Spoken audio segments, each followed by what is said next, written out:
So our next speaker is Andrew Jermolowicz from USDA Rural Development, and Andy will tell us about economic development through aquaculture. Andy, please go ahead.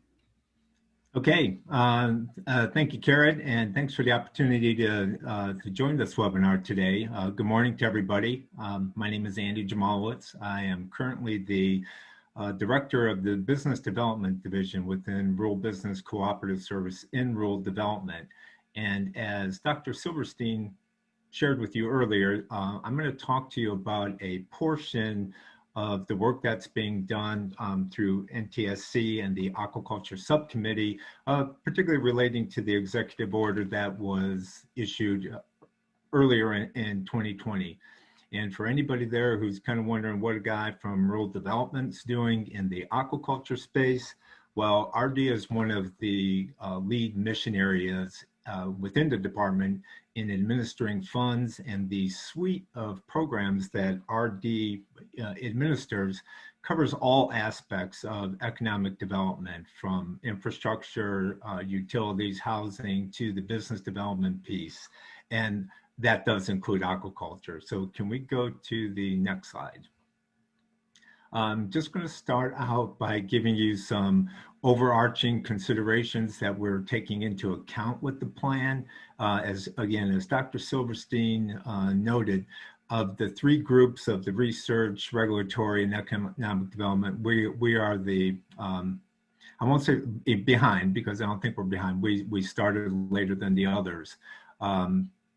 We're still at our planning stages, our development of the plan. We've completed an outline and are starting to share. We've presented to a number of the aquaculture stakeholder groups and got a lot of really good feedback. So we'll be moving forward. But our overall considerations here, scope. We're looking at how federal plans, not just our federal programs, not just USDA or NOAA, but the complete federal government can be better used to support economic development in the aquaculture sector. Also looking at the roles that the various federal agencies play. Clearly some have a more robust role in there, but I think all have some role that they can play. And in trying to come up with a way where there are handoffs or exchanges, and that, for lack of better words, is the silo busting, that you just don't look at NOAA for ocean or seafood or aquaculture work, or USDA just for ag production. We're trying to look at how we can better build some of these collaborations across the federal agencies. And finally, we're looking at proposing some targets or timelines on various actions that the plan will support. I will put out there, this is not going to be a prescriptive plan. This is not something that USDA or or NOAA or the team here is going to say, this must happen. We're just trying to set out the guidelines on what we feel will assist the aquaculture sector grow and excel. So can we go next? I think you've already heard, again, here are some of our more specific goals, but really the overarching goal is to help develop a robust and resilient domestic aquaculture sector. And we have identified 5 sub goals under there, and I'm going to take a little time this morning to walk through each of these. So we can just move to the next slide. Our first goal is to incentivize industry investment. This is essential in any sector of business, whether it be on manufacturing or on the agriculture production side, whatever it is, there is going to be need for the industry investment. And first, we're looking to see how across the federal family there can be action that can reduce some of the barriers to entry. And this doesn't just mean for new entrants. We're trying to support both the existing participants in the sector, but as well as having some kind of incentive for new participants to come in, for the next generations of fishermen or fish processors to come in. So we'll be looking at some of that. A big piece, and is something that's more in my wheelhouse, is the access to capital. how do we create better awareness? What is the federal role in communicating this to the market on what aquaculture is? Creating the awareness, creating the demand, or not creating demand, but making the investing community aware of the demand for this sector. What can we do a better job of just even making an awareness to the aquaculture community on the availability of federal loan and loan guarantee programs that may be out there to assist them in their business development activities. A big piece to generate interest in investment is some risk management, and what opportunities or what programs across the federal government are out there to help mitigate risk. And when we talk risk here, we're talking more from the economic or financial piece, not necessarily on the seafood health or some of the other issues that can, are clearly present, but we're talking about financial and management risk. And how can these, whether it be through some of the USDA crop insurance programs that might be applicable here, but also through some of our loan guarantee programs where the federal role is to work with lenders to make them more comfortable in an industry that they may not be necessarily aware of, but where the government can come in there, provide a guarantee on that on a loan, and facilitate some of this investment into the sector. And another piece, what about existing tax credits and other types of incentive programs, new market tax credits? Where is the connection with the opportunity zones or any future tax incentive programs that may be coming down the pike?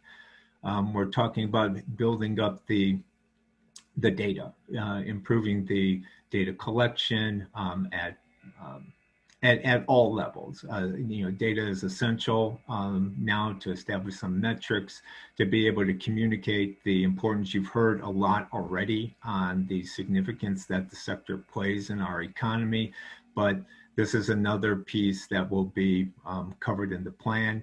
And then on collaboration here with the existing state and regional initiatives and the state and regional aquaculture centers that are out there.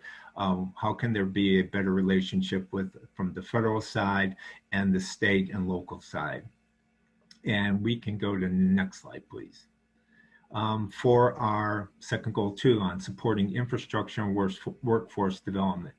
There's a little bit of overlap here when we talk infrastructure. Clearly, there's going to be some tie-in to the previous goal with some of the investment. But also, I think what you'll see is we're looking to do, you've heard a lot of good stuff from Dan Northrup just a minute ago. How do we take some of that good science? How does what's the federal role in taking some of that good science that's being done out there and getting that integrated, communicated, adopted by the industry? So that's a piece of the plan.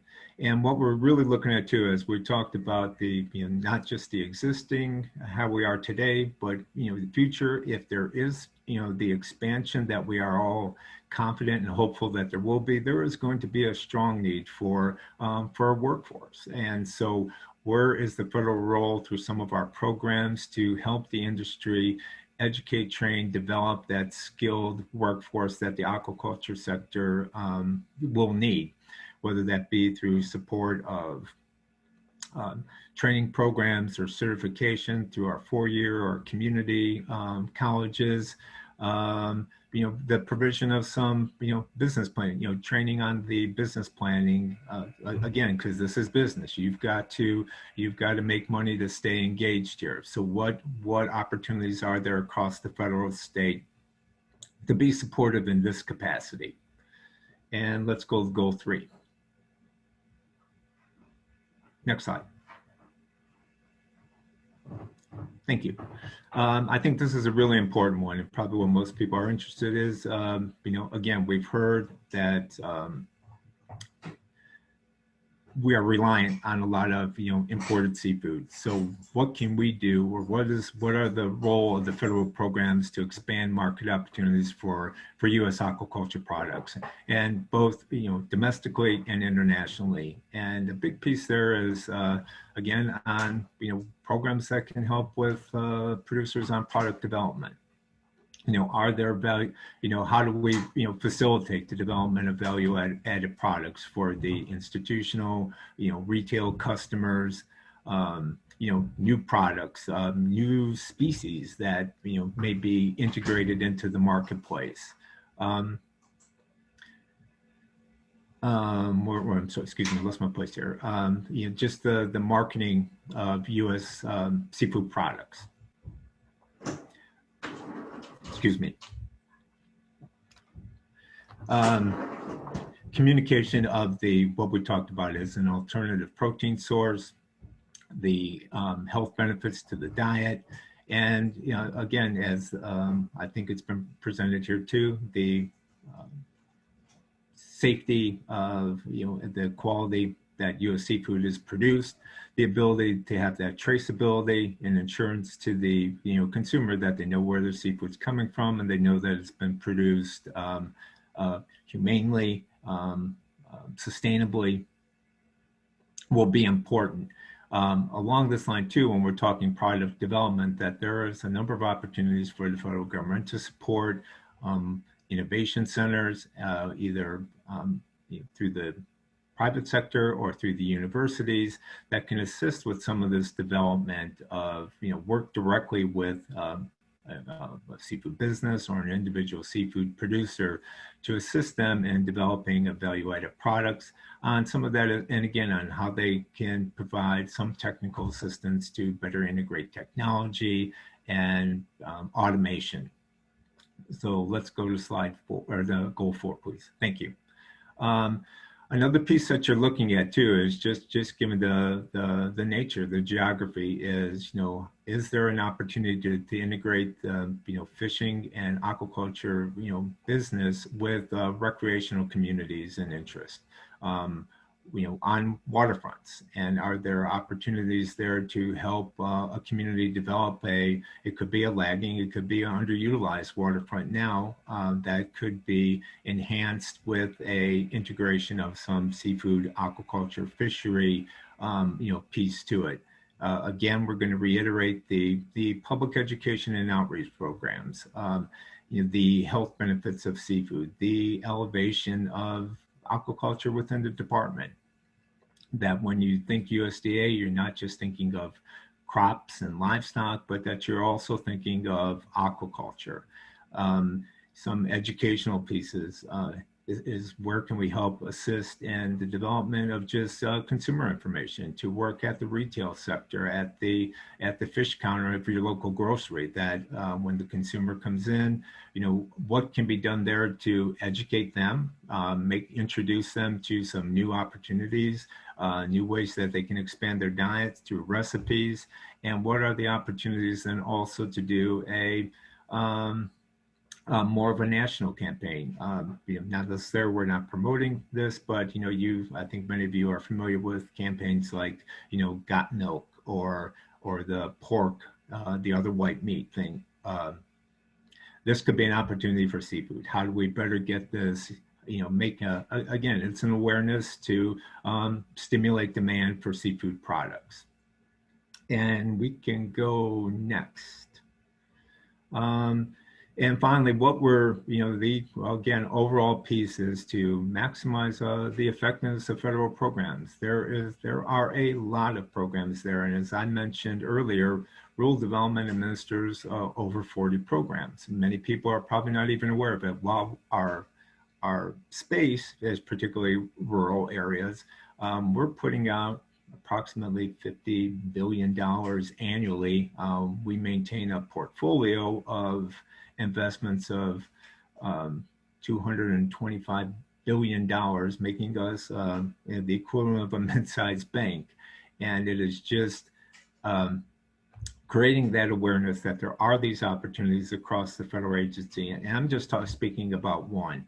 But what we're hoping to do is, work to develop a catalog of federal programs and trying to show the community, show the sector at the various different points on the supply chain where a federal program may be of assistance. Not looking to get people relying on it, but there are great opportunities, a grant program to help launch a value-added product, or a guaranteed loan to do construction of a new or an expansion of existing facility.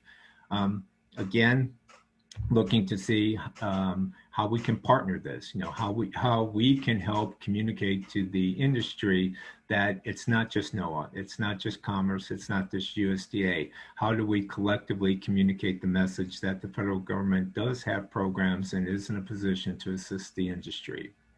And lastly, too, hoping that this report will encourage more dialogue. We've had some really good stakeholder engagement to date. We've heard a lot of really good things. I think have given us some really good ideas where we take this report, or things that we need to be focusing on. And we're hoping that this will just continue to engage.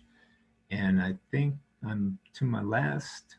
Okay, no, and you heard some, hopefully you're seeing some of the connection here. We're not, this report is working on a parallel path with the aquaculture as agriculture. I think you're going to see some very close integration of what you're hearing today from the USDA side, incorporated into the NTSC side that we're working on with the National Economic Development Plan. And I'm presenting here, it's like one idea when we're talking economic development. I think a big piece that we will be promoting is the concept of clustering, whereas we're kind of getting away from those just individually funded, programs where we assist one, but looking at things more systematically. Is if you do find like a coastal community that has from the actual fishermen to bringing it into the processing, to bringing into development of the value-added product, and then the distribution into the food system. So we're trying to look at, or are going to be encouraging that the industry even look at some of these opportunities to identify places within the country, regionally, where this concept may be applicable. And it's not a one-size-fits-all. It's not something that's going to be everywhere. But I do believe there are applications on the coastal community as well as on the inland aquaculture and production. And again, when we talk aquaculture here, in addition to seafood, fish, shellfish, we are also looking at the seaweed, kelp, algae components of this. So I believe that's going to wrap me up. And we just have the last one. Hopefully you'll make a note of this. Thanks to Karen, we've established a USDA Aquaculture Economic Development email address. If you have any thoughts, ideas, suggestions on what I presented today, or anything, you just want to reach out to me. My colleague, which I was remiss in mentioning before, Dave O'Brien from NOAA, are monitoring this along with Karen and Dr. Silverstein. So it is an opportunity. As we mentioned, this is not cast in stone yet. So there still are opportunities to get your input in, and we would appreciate hearing from you. So again, thank you for your time today. And again, Karen, thanks for having me on. Andy, thank you. It's definitely a very comprehensive plan. We'll look forward to seeing it. So thank you for your presentation.